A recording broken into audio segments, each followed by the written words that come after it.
Le 9 août, je vais au marché à Bucarest et je reçois un appel d'un collègue journaliste roumain qui travaille pour l'AFP en Roumanie. Il me dit « Non mais Marine, tu as vu, j'ai une super nouvelle, Iulian, il a été libéré. » En 2023, Ludivine Lagneps et Marine Leduc réalisent pour La Croix l'Hebdo une enquête sur Iulian Gergut, un ressortissant roumain enlevé au Burkina Faso en 2015. Leur but ? Faire sortir de l'ombre cet otage dont le sort laisse les autorités indifférentes. Les deux journalistes ne se doutent pas des retombées que vont avoir leurs investigations.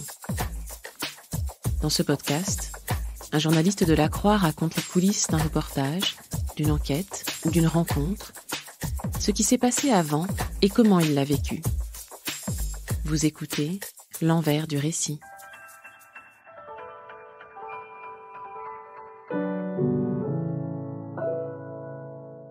Je m'appelle Ludivine Lagneps, je suis journaliste et j'ai été correspondante pour La Croix au Burkina Faso de 2015 à 2023. Je m'appelle Marine Leduc, je suis journaliste et je suis correspondante en Roumanie pour La Croix depuis 2021. Aujourd'hui, on va vous raconter une histoire croisée entre la Roumanie et le Burkina, celle de Iulian Gergut, un Roumain qui, pour des raisons économiques, est parti vivre à l'étranger, donc au Royaume-Uni, puis il a trouvé une opportunité au Burkina Faso, où à 39 ans, il a été enlevé le 4 avril 2015 par un groupe terroriste et qui est resté donc en captivité pendant 8 ans au Sahel. Et on va raconter notre travail avec La Croix pour le faire sortir de l'ombre jusqu'à sa libération en 2023. On est début 2022, je suis à Ouagadougou. Je suis installée au Burkina Faso depuis début 2015 et c'est aussi par hasard le moment où Iulian a été enlevé le 4 avril. Et c'est peut-être pour cette raison que j'ai toujours eu Iulian en tête. Les années passent, 1 an, 2 ans, 3 ans, et en 2022, je réalise qu'on va, entre guillemets, fêter le 7e anniversaire de sa captivité et qu'il n'y a aucun article récent sur lui, que ce soit au Burkina, en Roumanie ou en France. Alors qu'entre-temps, il y a eu d'autres otages occidentaux qui ont été pris en otage, qui sont extrêmement médiatisés et qui, pour la plupart, ont été libérés entre-temps. Et ce qui est assez terrible avec Iulian, c'est que c'est l'otage occidental connu qui détient le plus long record de captivité dans le Sahel. Et cet homme est totalement négligé. Donc, pour moi, il y a quelque chose qui est de l'ordre de l'injustice. Et bien entendu, en tant que journaliste, j'ai envie de savoir qui il est, pourquoi il n'est toujours pas libéré et pourquoi il y a davantage de silence autour de lui. Donc j'en parle avec la rédaction de La Croix, qui adhère tout de suite à l'idée. Et je contacte Marine dans la foulée, qui est aussi correspondante en Roumanie pour le journal. Et c'est comme ça qu'on commence à y travailler chacune dans notre pays respectif.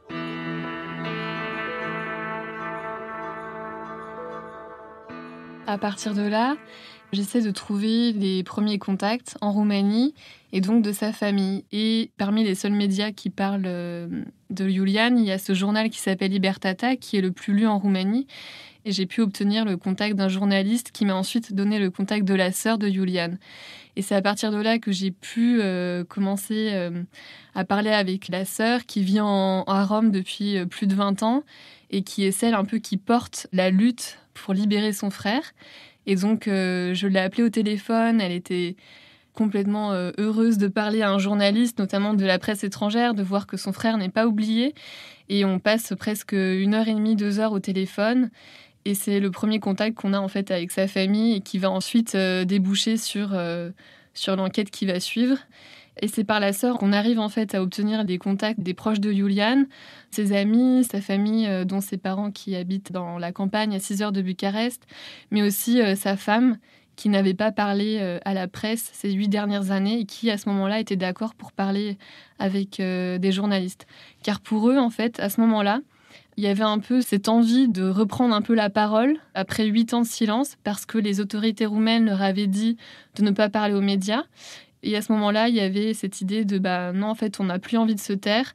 On veut parler de Iulian et on veut faire en sorte d'avoir des nouvelles. Déjà, c'était le plus important parce qu'ils avaient reçu aucune nouvelle pendant 8 ans. Et ensuite, d'essayer d'œuvrer en fait à sa libération.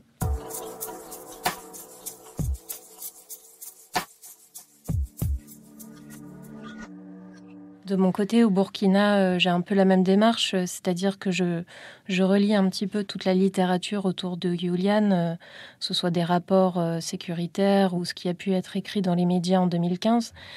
Julian, c'est un Roumain qui travaille à cette époque-là depuis quelques années à Tombao, un petit village du Sahel dans l'extrême nord du Burkina. Il est agent de sécurité dans une mine qui appartient à un milliardaire roumano-australien. C'est une mine de manganèse qui est très importante dans le pays et qui est d'ailleurs certainement l'un des gisements les plus importants au monde. Son travail consiste à effectuer des patrouilles autour de la mine tous les jours, des patrouilles en brousse, aux mêmes horaires, sur le même itinéraire. Donc on comprend quand même assez vite qu'il y a d'énormes failles de sécurité autour de cette mine, puisque si au Burkina, en 2015, tout va bien, à quelques kilomètres de là, au Mali, il y a des groupes terroristes, il y a déjà des attaques.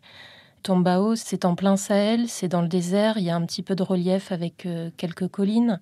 Il y a des troupeaux, des bergers, des villages qui sont disséminés un petit peu partout, quelques pistes et une route principale, mais la frontière est extrêmement poreuse et tout le monde se voit, tout le monde s'observe, tout le monde sait qui passe et à quelle heure, de part et d'autre de la frontière.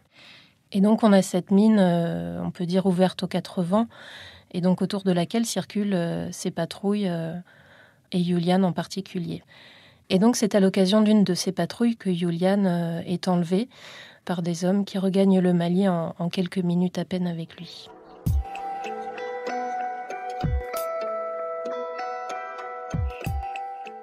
Donc au fil des mois, j'arrive à identifier ces personnes, ces anciens collègues, ces amis, et j'arrive à entrer en contact avec eux pour qu'ils puissent me raconter eux aussi pour la première fois ce qui s'est passé ce jour-là, puisqu'ils ont tous été témoins directs de son enlèvement. Et je me rends compte que eux non plus, même s'ils ne sont pas très nombreux, ils n'ont jamais oublié Julian, et que cette date du 4 avril, c'est aussi un anniversaire dramatique pour eux, parce que non seulement ils ont perdu un ami ce jour-là, mais ils sont aussi des victimes collatérales de cet enlèvement. Et leur vie à eux aussi s'est effondrée. Parmi ceux qui étaient dans la voiture de Julian lors de son enlèvement, il y a par exemple un gendarme burkinabé qui a été criblé de balles, qui s'en est sorti miraculeusement, mais qui est lourdement handicapé aujourd'hui. Et il y a également Abdoulaye, qui est son chauffeur et qui lui aussi reçoit des balles, qui passe très près de la mort. Et ensuite, Abdoulaye perdra son travail au sein de la mine. Donc voilà, c'est plus que des témoins d'un enlèvement, c'est des gens dont la vie a été détruite par la suite. Le Burkina Faso, c'est un des pays parmi les plus pauvres, on l'appelle le pays des hommes intègres. Il se situe au cœur de l'Afrique de l'Ouest, entre deux géants, le Mali et le Niger. Ces trois pays sont des pays sahéliens. Et l'enlèvement de Julian en 2015 marque le premier fait terroriste qui est documenté, qui a été commis sur le territoire burkinabé. Pour résumer, on peut dire qu'il s'agit d'abord d'une contagion ou d'un débordement de la guerre au Mali. Et au fil des années, on assiste à l'émergence du terrorisme 100% burkinabé. Donc de 2015 à 2023, ce qui est compliqué pour moi, c'est que le pays sombre totalement. C'est une suite de crises sécuritaires, de crises politiques. J'ai connu pas moins de 3 coups d'État pendant le temps que j'ai travaillé au Burkina. C'est de plus en plus difficile de travailler sur place, de se déplacer, d'avoir accès à certaines sources. Tout le monde vit un peu dans la peur. Et en tant que journaliste français, on est non seulement une cible de ces groupes terroristes, mais on est également dans le viseur des autorités. Dans le cadre de cette enquête, je n'ai pas pu effectuer tous les déplacements que j'aurais souhaité faire. À Tombao, c'était totalement exclu, bien trop dangereux courant 2022. Je fais face aussi à des pressions indirectes de la part d'anciens cadres de cette mine qui n'entendent pas du tout qu'on parle du cas de Julian.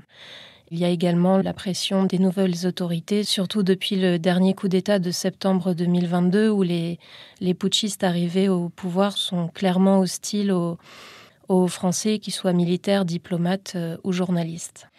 Et on sent déjà, en tant que journaliste français au Burkina courant 2022, que notre temps sur place est peut-être compté et que c'est le moment ou jamais d'enquêter sur Julian et de mener ce travail sur place.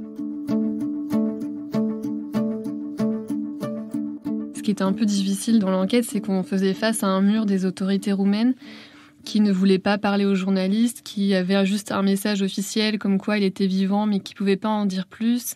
C'était un peu ce qui ressortait des paroles de la famille, c'était on se sent délaissé, personne ne vient nous aider, les anciens patrons de Julian ne nous ont pas soutenus jusqu'au bout, les autorités ne nous donnent pas de nouvelles.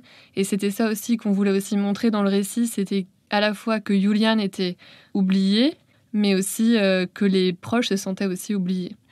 Et donc, travailler à deux, cela veut dire donc s'organiser sur différents points, se contacter régulièrement. Aujourd'hui, avec Internet, on a la chance de pouvoir utiliser des outils qui nous permettent de collaborer directement en ligne. Et donc, on a rassemblé toutes nos interviews, documents dans les mêmes dossiers.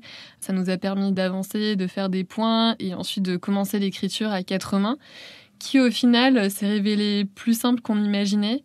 On avait déjà établi un plan, on avait chacune notre partie.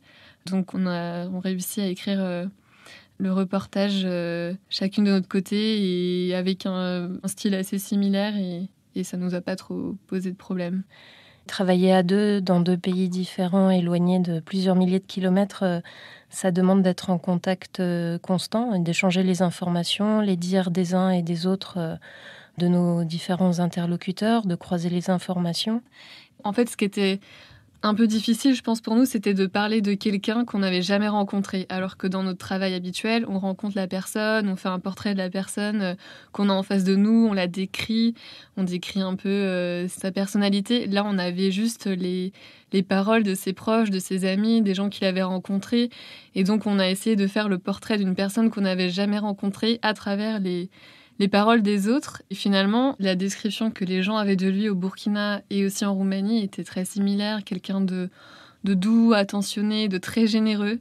Donc on a réussi à faire ce portrait sans difficulté et tout concordait, que ce soit au Burkina ou en Roumanie.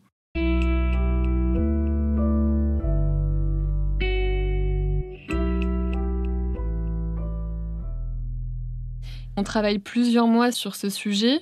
Ça a commencé en avril 2022 et la publication a lieu le 18 mars 2023. Donc c'est quasiment 1 an d'enquête. Et donc le 18 mars 2023, je suis à Rome pour des vacances et je rencontre en fait la sœur de Julian pour la première fois. Je l'avais seulement eue au téléphone parce qu'elle vit à Rome, elle y travaille.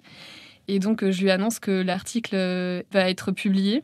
Et on parle pendant plusieurs heures de Julian. Elle me dit que la publication, ça la motive de continuer à se battre pour sa libération. Et donc l'article est publié le 18 mars pour le numéro de La Croix l'Hebdo. Et 2 jours après, il y a une nouvelle assez surprenante. La libération du journaliste français Olivier Dubois et de l'américain Jeffrey Woodke. Olivier Dubois avait été enlevé 2 ans auparavant au Sahel et Jeffrey Woodke 7 ans auparavant. Donc cette libération, elle intervient 2 jours après la publication et c'est une coïncidence assez incroyable. Ça a une résonance particulière avec le cas de Julian. Déjà, ça fait que l'histoire qu'on a publiée 2 jours auparavant a plus d'impact. Ça remet en lumière sa situation et aussi le fait que ces otages pourraient l'avoir rencontré. À ce moment-là, la famille Julian tout de suite parle d'un miracle et s'active pour pouvoir contacter les autorités roumaines. Et ensuite, l'Américain Jeffrey Woodke, dans une conférence de presse, va mentionner Julian. Il va dire qu'il va passer le reste de sa vie à se battre pour libérer les otages qui restent dans le Sahel. Jeffrey Woodke a aussi contacté la famille en leur disant qu'il allait aussi travailler en fait avec les autorités roumaines, avec des autorités sur place, leurs contacts dans le Sahel pour œuvrer en fait à la libération des otages qui restent, dont Julian. Donc tout ça, après la publication, a fait que beaucoup de choses se passaient et donnait un peu d'espoir en fait quant à sa libération. Aussi, grâce à la publication de l'article, le cas de Julian a été mentionné dans les médias en Roumanie qui n'avaient pas parlé de Julian Gergut depuis des années, notamment dans un des médias les plus lus en Roumanie. Et c'est ce qui a motivé la famille en fait à insister auprès des autorités pour avoir des nouvelles de Julian. Et les autorités les avaient enfin reçues après plusieurs années de demandes. Et les autorités ont montré à la famille une vidéo de Julian encore en vie qui datait de 2021. Donc ils avaient des nouvelles de Julian par les autorités roumaines, qu'il était en bonne santé, qu'il était vivant, par les otages qui avaient été libérés. Donc tout de suite, pour la famille, il y avait vraiment une porte qui s'ouvrait en fait et qui leur redonnait de l'espoir pour Julian Gergut.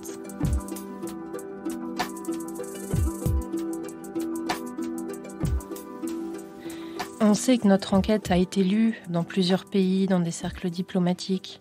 On a eu beaucoup de messages en retour de lecteurs qui ont été touchés par cette histoire et qui nous ont remerciés de ne pas oublier cet homme.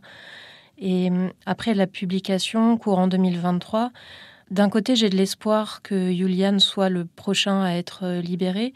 Et de l'autre, j'ai des doutes parce que la situation sécuritaire et politique du Mali, du Burkina et surtout du Niger, avec le renversement de Mohamed Bazoum, qui était médiateur bien connu dans la libération des otages occidentaux, je crains que ces crises et le départ de Bazoum ne relèguent encore Julian au dernier plan. Et je me souviens à ce moment-là, on s'est écrit et on se disait justement, bon, c'est foutu pour Julian. Il n'y a plus de chance de libération, s'il n'y a plus de possibilité de négocier à travers le Niger. On avait perdu un peu espoir à ce moment-là, fin juillet. Et donc le 9 août, je me souviens, je vais au marché à Bucarest et je reçois un appel d'un collègue journaliste roumain qui travaille pour l'AFP en Roumanie. Il me dit « Non mais Marine, tu as vu, j'ai une super nouvelle, Julian, il a été libéré ». Et là, sur le coup, j'arrive pas trop à réaliser, mais comment ça, il est libéré? Qu'est-ce qu'il y a? Il fait, ouais, il est libéré, il est en Roumanie, même en ce moment. Et là, je me dis, mais comment c'est possible? Et il m'envoie le communiqué de presse, en fait, du ministère des Affaires étrangères. Et en effet, le ministère des Affaires étrangères félicite les autorités roumaines et aussi les autorités marocaines. Donc, ce qui veut dire que le Maroc a eu un rôle important, en fait, dans la libération de Julian et que Julian Gergut, ce citoyen roumain, se trouvait actuellement donc, sur le territoire roumain. Donc là, tout de suite, j'appelle Ludivine, je lui annonce la nouvelle et on n'arrive pas à y croire. C'est incroyable pour nous. On ne s'attendait plus à ce que ça arrive aussi rapidement. Ou voilà, c'était vraiment très émouvant. Et après Ludivine, j'appelle donc la sœur en me disant qu'elle est au courant forcément. Enfin, c'est son frère, la famille a dû être prévenue. Donc je lui dis tout de suite « Oh mais c'est formidable, quelle bonne nouvelle !» Et elle me dit « Mais quoi? Qu'est-ce qui se passe ?» Et là je lui dis mais vous savez pas que Julian a été libéré et qu'il est en Roumanie ?» Elle me dit « Mais non, je sais pas. » Et elle se met à pleurer de joie en fait. Et en même temps un peu en colère en me disant « Mais c'est pas possible, ils ont pas prévenu la famille. » Ça montre encore à quel point les autorités roumaines n'ont pas forcément eu de tact jusqu'au bout avec la famille de Julian. Mais au moins, voilà, c'était une bonne nouvelle, elle était émue et on n'arrivait pas trop à y croire à ce moment-là. Donc Julian a été libéré. Et par la suite, j'ai le contact de son frère qui m'appelle, qui me dit qu'il est à Bucarest pour voir Julian. Malheureusement, ils sont pas encore la famille n'est pas encore autorisée à le voir pendant les 2-3 premiers jours. Ils sont un peu harcelés par les journalistes aussi. C'est pour éviter qu'il y ait trop de journalistes autour. Je ne sais pas trop en fait quelle est la situation à ce moment-là. Mais ce qu'on sait, c'est qu'il est donc à l'hôpital militaire de Bucarest. Donc je rencontre son frère. Je suis dans un café à Bucarest et son frère attend un appel de Julian. Et quand je suis là, il reçoit l'appel. Il est très ému. Et j'entends donc la voix de Julian, de cette personne sur laquelle on a travaillé pendant 1 an. Voilà, j'entends qu'il parle roumain, une langue qu'il n'a pas parlé depuis 8 ans, sa langue maternelle. Son frère lui demande s'il va bien, il dit qu'il va très bien, qu'il est en bonne santé. Il dit à son frère aussi, plutôt que de rester à Bucarest, de retourner chez leurs parents à 6 heures de Bucarest. Et son frère ensuite raccroche, et il me dit, il était très ému, il dit « Ça va, j'étais bien ». Et il était là, mais c'est étrange de lui parler 8 ans après, c'est mon frère, et il a l'air d'aller bien.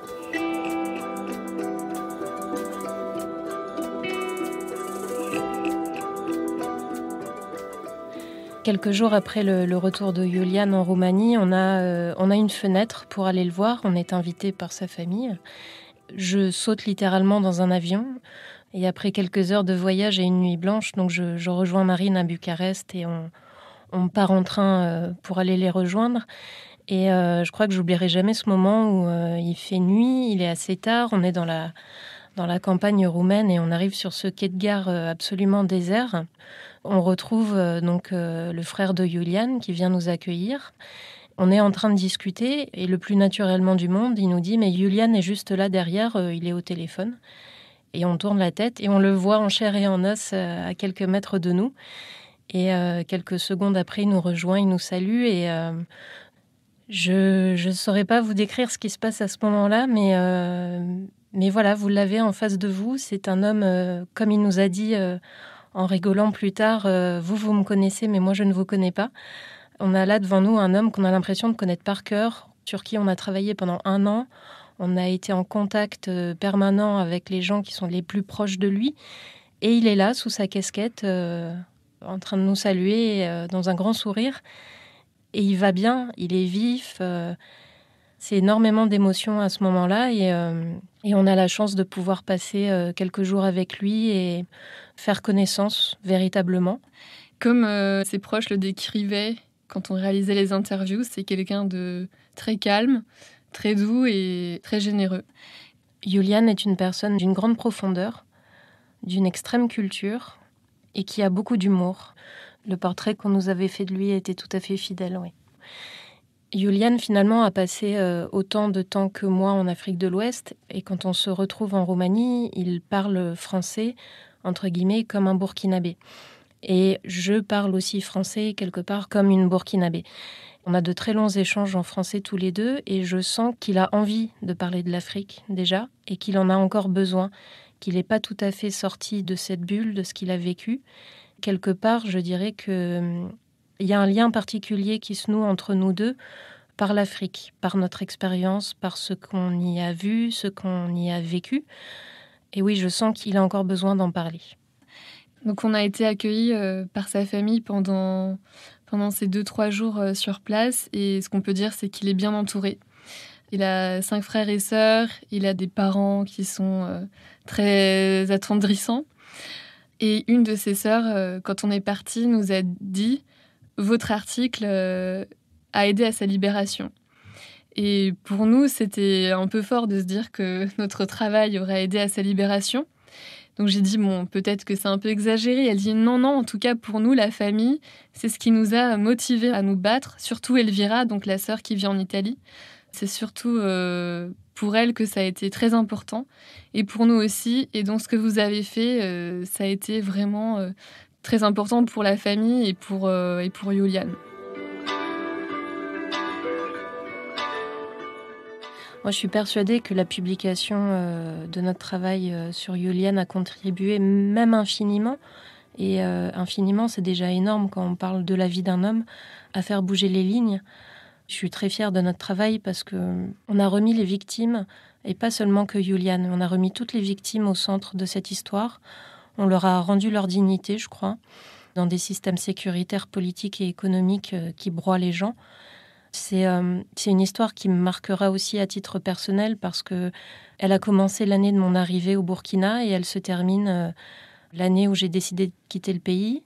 Julian est enlevé en 2015, il est libéré en 2023. J'arrive au Burkina en 2015, j'en repars en 2023. Donc quelque part, la boucle est bouclée en ce qui me concerne. Et j'aimerais aussi que cet exemple, modestement bien sûr, mais puisse inspirer des journalistes, des jeunes journalistes en particulier, que ça puisse leur montrer qu'on ne sait jamais jusqu'où une histoire peut nous entraîner. On ne soupçonne jamais assez de l'influence qu'on peut avoir. Et bien sûr, il faut en user. Et qu'il n'y a rien de plus gratifiant que la satisfaction de voir que ce qu'on fait a du sens. En tant que journaliste, il y a des gens qui nous marquent, il y a des gens qui font partie de notre vie pendant des années. Et là, on peut dire que Julian et sa famille font maintenant partie de notre vie et qu'on va rester en contact avec eux. Là, j'ai encore eu récemment des nouvelles. Il a vu sa sœur en Italie pour la première fois parce qu'elle n'a pas pu se rendre en Roumanie. Il a rencontré un ancien otage, le père Makali, et je pense qu'il y aura une suite. On ne vous en dit pas plus, mais il y aura une suite à cette histoire.